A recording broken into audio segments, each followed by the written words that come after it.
Let's head over to Madison. Let's talk about the Wisconsin Badgers. Year 2 of Luke Fickell being the head coach for this team. And look, so it wasn't that great of a season last year. I still think Luke Fickell's a really good coach. I still think that Luke Fickell's headed in the right direction. I still think that Wisconsin can compete in the Big Ten and potentially make some Big Ten championships. I don't know that it's going to happen this year, that they're going to make the Big Ten championship. They do have a pretty decently tough schedule with some winnable games mixed in there. But I think in terms of Big Ten schedules, I think it was an interesting draw because you get Oregon, you get Penn State, and you have to go to Iowa and to Nebraska and to Rutgers and to USC. Like your most winnable games on the schedule, right, are uh, Purdue, Minnesota, Northwestern, and those games you either all get at home or basically a neutral site, kind of with the Northwestern situation being a little odd. So, and you would have liked those games, I think, to maybe be on the road, so you could kind of supplement some of those other games that are also winnable, just not having them on the road. But uh, but yeah, I mean, CD, we got a new quarterback in the building over there. You want to talk about a little TVD? Well, recently just named the starting quarterback for Wisconsin. Listen, I do have my questions. I do have my doubts. How good can he be? The only upside is, first of all, the talent is there, and secondly, we've seen the potential hit. Right, we saw it against A&M. We saw it as a freshman. Like there is somewhere in TVD, there's somewhere in Tyler Van Dyke where he is a plus starting quarterback for you in college football, right? And this is also his fourth offensive coordinator in 4 years. That is kind of brutal, right? It's not not ideal at all for you. He gets a fresh start in Wisconsin to pair with Phil Longo. I think it's an exciting fit. I think it's a fun fit for Tyler Van Dyke to kind of revitalize his career. We'll see. I mean, I do think he's got some nice pieces around him, and we'll get to that wide receiver room when we get there. But consistency, turnovers. I mean, 19 touchdowns, 12 interceptions. That's not where you want to really be for Wisconsin this year, especially with that schedule. Um, but again, the upside is there. We saw, I mean, if he plays, there's a middle ground, right? I think it's kind of going to be hopefully a regression to the mean where like you saw him at his worst and you saw him at his best and say, like if you can find somewhere in that middle there and more consistently, I think that's a win. I think in Wisconsin's books, and I know you got Braden Locke, right? A guy who was not very good last year, but again, he says, I guess he's okay for a backup. Mabry Meteor, right? A young kid, 4-star from Texas. They like him there, 6'4". I know fans are excited about him, but it's Tyler Van Dyke show this year. If he can stay healthy and Phil Longo can really get going, I do think this offense is better equipped for Phil Longo this year than it was last year. So I think you're going to see some kind of progression from this team. Yeah, and Phil Longo, he's not going to be afraid to run the ball either. This running back room is really good. Ches Malusi, I think, was really good for them last year before he got hurt. Tawee Walker, I think, is a good transfer portal get from Oklahoma, who I thought played well in his action there. You got some nice young guys, some young pieces that might not even get to play as much a lot. You know, Dylan Jones, Darian Dupree. I mean, I think you got some good talent here in this running back room, and I think Braylon Allen was really good. Hot take alert. I don't think he was a complete game changer, right? Like I don't think he was as valuable to this offense as some people would have you believe. You may disagree with me, Christopher, but I think Braylon Allen was a really good running back. But I think in the aggregate, they still have some pieces that can kind of make up for what Braylon Allen was to this team. Listen, I mean, you saw it early in the season when Malusi was healthy. It was splitting carries. It was Malusi that was looking better than Allen. And maybe it was Allen just kind of getting into the season and whatnot. It's a small sample size. You get that. But I mean, if he's healthy, man, and he's got to stay healthy for this team, he was really, really good. And Walker's a fun player too behind him from Oklahoma. Jackson Acker. I like him when he's done his thing. It's Wisconsin. I mean, you're gonna recruit you're gonna recruit running back well. You're gonna have a deep room. You feel pretty good about that. The interesting thing is the wide receiver. I mean, Will Paulding is a legit wide receiver one in the Big Ten. I know he doesn't get a ton of hype nationally, but Wisconsin fans know. Will Paulding is that dude. The way he can separate, he's going to be Van Dyke's best friend. Behind him, though, you've got some question marks, but I do think you've got some exciting question marks. Bryson Green got better as the year went on last year. He was kind of hurt to beginning of the year and in the offseason.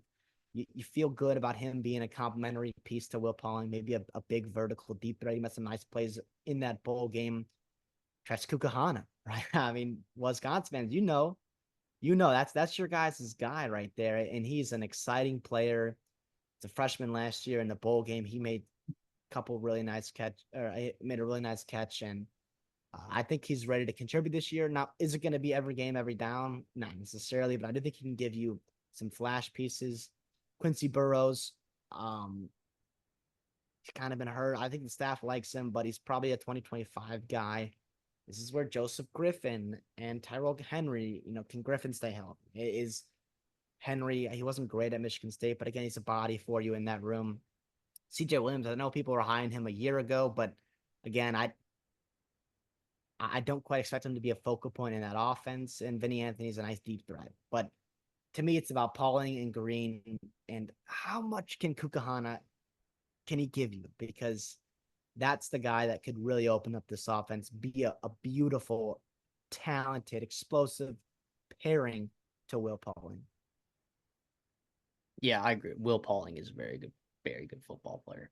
Very good football player. Yeah, it'll be interesting to see like what other kind of talent that they can scrape up there. From what I hear, I think they feel pretty good about the rest of their room. Is that what you're hearing there as well? Yeah, I think it's deeper than last year. I mean, you've got, 6 bodies behind Pauling that I think, you feel good if you have to trot out there. It's going to be about who emerges from that group. You know, can they elevate it, I guess, from last year? And can you give Tyler Van Dyke multiple weapons to really work with? And Phil Longo, too.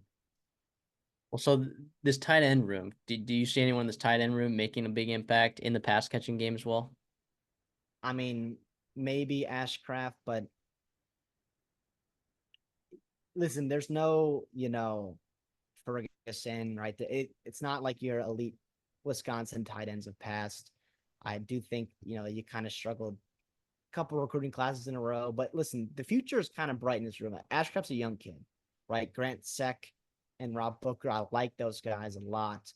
We'll see how McGowan does and develops. Nowakowski's more of a fullback, a blocking kind of tight end. Doesn't really fit too well as a receiving threat as a tight end. But listen, how much does Ashcraft develop from year 1 to year 2? He had to play a lot last year. Yeah, he played like almost 250 snaps as a true freshman, which is Yeah, I tough. don't. Like you talk about it at tight It's end. tough.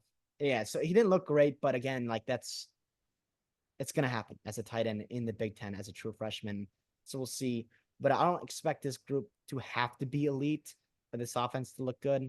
It's more about can you set the edge, can you block well at least a little bit, and then also can you give just some kind of resemblance of a threat, receiving the ball, and just so the defense has to somewhat account for you to let Pauling and Green and Kukahana and all those guys, about and the outside receiver room to really get going.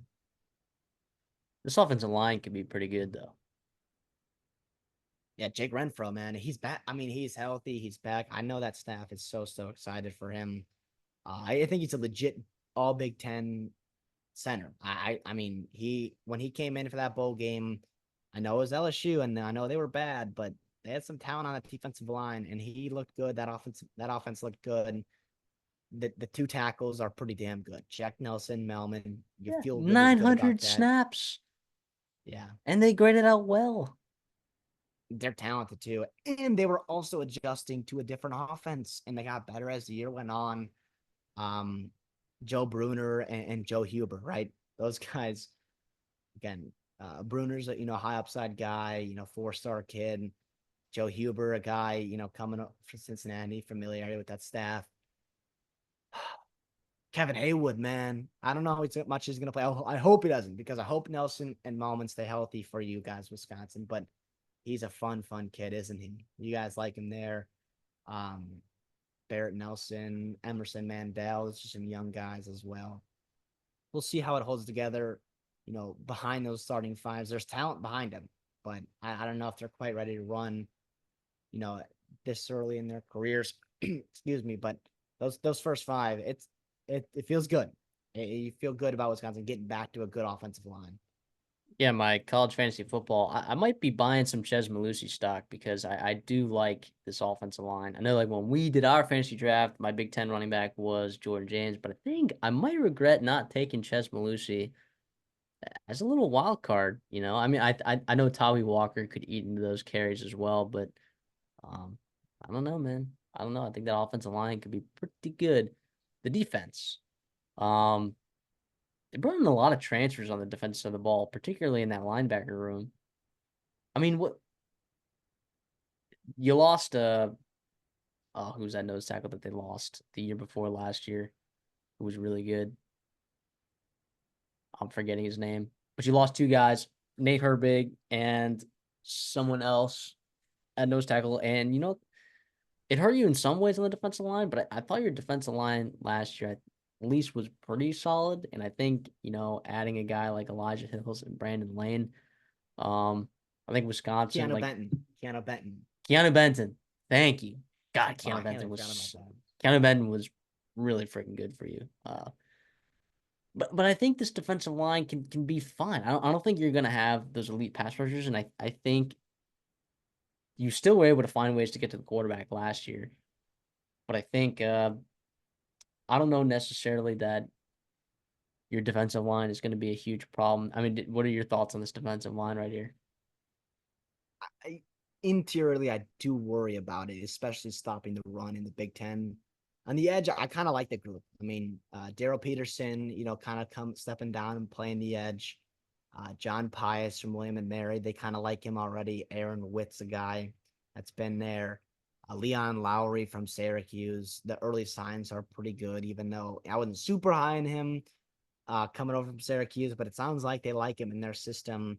But it's about the interior guys. I mean, you're relying on a couple small school transfers, and then James Because you Thompson, obviously, because you lose Rodis Johnson, right, to Texas yeah, A&M, who was and really effective against the run for you. He really and was. Gio Paez is also gone as well. So you lose, and he wasn't an elite by any means, but again, he was solid against the run. Yeah, That's neither of kind of those where you need guys to be were this year. elite, but they did their jobs. And There's they no were they were they were playmakers. good. Yeah, there's no playmakers. I don't think on this defensive line necessarily. Maybe other than Daryl Peterson, but it just can't be a weakness. It just be somewhat competent, be somewhat average, be replacement level players. And because I do think you've got some talent in that linebacking room and then in that secondary as well. And you're if you're playing well, okay on the defensive line, you can really let those playmakers play and get after the quarterback and cause havoc. It's secondary and yeah, it could be fun for Tressel and Alex Grinch. So this linebacker room, you bring in Jaheim Thomas, who I don't know that he was amazing. I mean, Arkansas fans will be in my head about this, but they're like, yeah, Chris Paul and Jaheim Thomas were awesome. They're huge losses. I mean, they're good. I think Jaheim Thomas was a good transfer portal get. I think Daryl Peterson is a pretty decent linebacker as well. Uh, Leon Lowry, not sure he's all that great, to be honest. Transfer coming over there from Syracuse. Um, I I don't know. Is Jaheim Thomas going to start, dude? Like, I don't know. I mean, him, Curtis. I like Allegro. Jake Chaney's been there. Sebastian Cheeks you could throw in there as well. I I mean, like that they have at least options and you're going to you be got able to five pick. bodies. You're going to be able Yep. to pick who you want. And, it might not be your week 1 starters, might not be your week 14 starters, right? You might see some different looks. You might see how the game flow is going on. None of these linebackers may have over 450 snaps. That could be the case this year, which honestly, if it works out and they're all pretty productive, you could put yourself in a pretty good spot there in that linebacker core. It's nice having pieces. I'm not sure about the upper echelon level talent that you have there, but I'm okay with this linebacker room. Yeah, I do think there's question marks for sure, but at least you've got speed and athleticism, which you were missing last year. You really were. And so the staff saw weakness and they addressed it. So you got to give him credit for that. And we'll see if it pans out. But Curtis is a fun kid. I mean, he not long ago was he turning heads as a freshman at USC.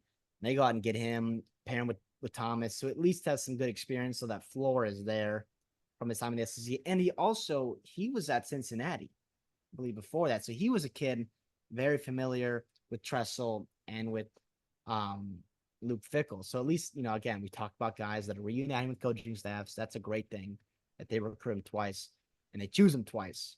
But yeah, to me, the secondary, that's the fun part.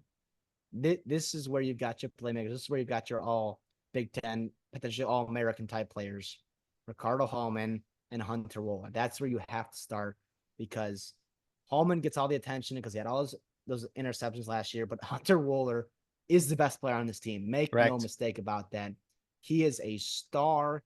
He put on 15 more pounds of muscle and speed. I cannot wait. Him and Thyman are just so fun. And Caleb Downs, there's a lot of really good safeties in the Big Ten this year, and Wohler is one of the best in the country. And it'll be about kind of merging guys behind him and around him and Holman and seeing how it works out. But if things come together, you can really have your playmakers and Wohler and Holman come together. And damn, I was watching that bowl game right against LSU, and Wohler was everywhere, man. He was everywhere. He was tight ends, running backs, slot receivers, at the line of scrimmage making tackles. I mean, he is awesome. He is so fun to watch. But yeah, it's just about, first of all, keeping him healthy and also putting him in positions where he can be his instinctive self, where he's not worried about, all right, my running mates, Austin Brown's going to miss a tackle, or he's going to miss an assignment, or Delancey's going to get burned, right? It's going to be have consistent players around them and let those guys make their plays because, yeah. I'm confident that they'll put him in the right position.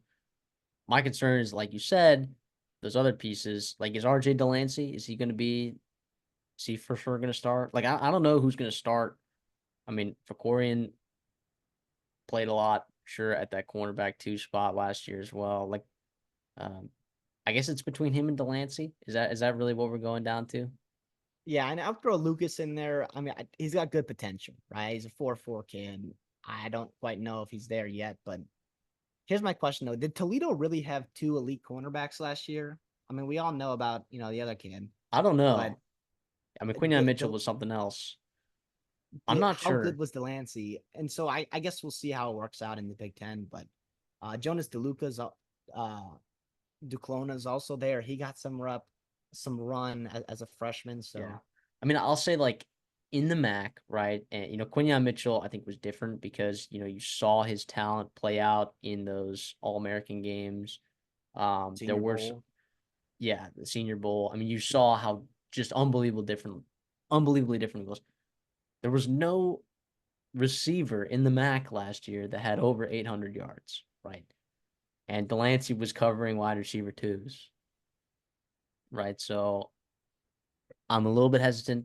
Haven't watched enough RJ Delancey film. Whenever I watched Toledo secondary film, I was watching Quinion Mitchell. All right, I was not watching RJ Delancey. I'm sorry. So I'm sure there's some Wisconsin fans out there that can tell us more about RJ Delancey and how amazing he was and what a great pickup he was. But I'm just gonna say, like, let's be a little bit, hesitant about him being an impact player right away in the Big Ten. Yeah, and then aside from Wohler across from, is probably gonna be Austin Brown, and he actually made plays last year at times. Big physical football player, like he's an athlete that belongs in the Big Ten. That's a solid place to start for sure and get coached up. The problem too is you're missing Colin Hitchler, who has been one of the unsung heroes of Luke Fickell and the run that he's had. It's going back to Cincinnati. He is a really good defensive backs coach, and he's heading out um, down to Alabama. So that's definitely something that you're not loving that you're losing him. So I guess we'll see.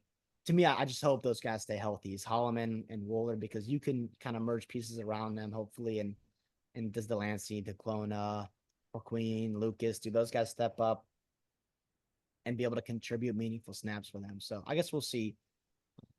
But yeah, this is a really talented room, especially at the top end. Holy cow. So then let's look at their schedule then. And their over and win totals at 6.5, very much juiced to the over. Western Michigan at home week 1, South Dakota week 2 at home, Bama at home week 3, then a bye, right? Then you go into your conference games. You go to USC, Purdue at home, at Rutgers, at / neutral site / wherever the heck that is at Northwestern, Penn State at home, at Iowa, bye week, Oregon at home, at Nebraska, and then Minnesota at home to finish it. Yeah, I for some reason have a really tough time seeing Wisconsin be really like I think their offensive line, if their offensive line is what I think their offensive line could be, I think they can win a lot of games. But I look at games like going to USC as being like if that secondary isn't elite, like those number twos and threes, right? That like the number two corner and those other guys in the secondary, not named Wooler and Hallman, if they're not elite, then USC I could see a problem there. Now they're more physical, right? But again, it's on the road. Going to Rutgers is interesting. I think going to Iowa is interesting. And like I talked about it, having your Minnesota and your Purdue at home, I think is more challenging because that more winnable game, the game that's less winnable but still winnable against Nebraska being on the road, Iowa being on the road, Rutgers being on the road. Like I think that kind of schedule dynamic makes it a little bit of a problem. Not to mention you play Alabama early in the season. And when you talk about attrition, right? Not that you can necessarily have that kind of attrition from one game, but it's still something to factor, in terms of the longevity of the season. And we talked about not necessarily there's some talent behind that offensive line group, but we'll see. I'm gonna let you pitch before I make a final decision because this is such an unbettable line for me. It's crazy. So I'm gonna I let you know. pitch and then I'll make my decision. This team does not look like a 6-6 team at all. That's what I'm just gonna go over. And I think to me, I give them 6 wins, and then I'm looking at USC, Nebraska, and Iowa. Just win one of those road games, and I feel like they will. If you're a season ticket, you mentioned the dynamics of the schedule with the home and road split, kind of how they are. If you're a season ticket holder, you are loving that slate. That home slate is awesome with Alabama and Penn State and Oregon and Minnesota too, just because you had that rivalry game. But like you said, it would have been a lot better to maybe flip those for a couple road games, just so you have a chance to increase your win total for the year. I think 7-5 is a really, really good season with this schedule. It's year 2 under Luke Fickell. I think anything over that would be incredibly impressive. And with what Wisconsin can do, yeah. So I'll go over here and feel pretty good about them getting 7 wins. I'll go under. I know you said like you're like, oh, I'll give them 6 wins. I don't give them 6 wins. I think I like give them 4 wins. Okay. Yeah, yeah. But And beyond that, I don't know because I think the home road split is kind of doing it for me right now, and it's just like I'm not loving the idea that this was. I think this Wisconsin team is talented enough to win 8 or 9 games. Absolutely. I just think that some of these other teams in the Big Ten are better than people think. I think Rutgers is not going to be easy. I think USC, could improve. We just talked about them. I think at Nebraska, another team that improves. Iowa on the road. Those 4 road games are going to determine whether or not this win total goes over, right? And I'm not sure. I'm not sure you can go 3-1 in those 4 games. I'm not sure it can happen. So, because that's what you're kind of depending on. You need them to go yeah, 3-1 in those 4 games. So I'm gonna say they go 2-2 and they finish with a record of 6-6. Um, Still not. I'm not betting that though. Even with the juice plus 118 to the under. Or sorry, juice is minus 144 to the over. The best I think under you can take is plus 118 if I'm reading that right. Let me just see that just so our viewers know what kind of value they can get if they want to bet this for some reason. So your best over, you're going to take FanDuel minus 144 to the over. And your best under that you can get, I believe, is at you can actually take under 7. Oh, you can take under 7 at BetMGM for like minus, what would that be? Plus 115. Probably like minus 135. That's an interesting one. But not enough for me to bet either of those. So we're going to stick with the under.